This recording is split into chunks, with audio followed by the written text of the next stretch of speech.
U.S. President Joe Biden's administration is holding off on using the term occupied territories in an annual human rights report.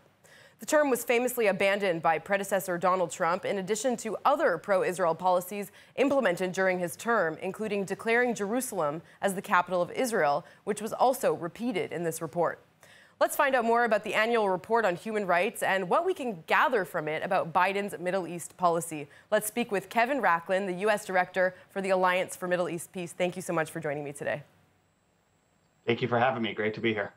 So, Kevin, what are the key takeaways from this report? Biden isn't outright saying he doesn't agree with Trump. In fact, generally, there are more similarities in his language to Trump than we might have expected. What were the points that stood out the most to you? I think it was interesting kind of glancing through and reading through the report of just how similar the 2019 and the 2020 report actually are. I think it's important to note that this report does use the term occupied territory about 5 times in both the Israeli and in the Palestine and in the West Bank Gaza section. But more critically, what it does not do is return to what the report used to be known as in the pre-Trump era as it would be called Israel and the occupied territories. And I think that is really notable to kind of flag that this is, the first report under the new administration.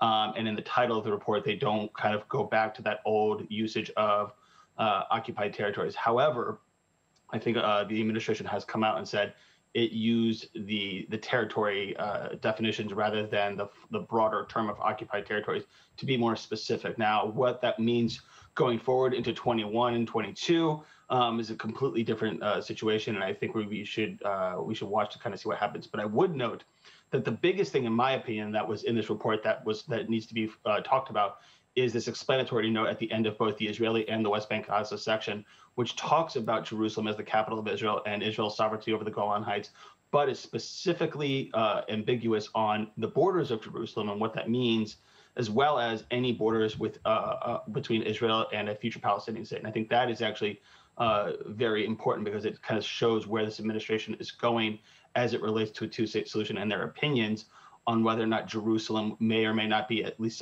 in some way, shape, or form, part of a capital for a future Palestinian state.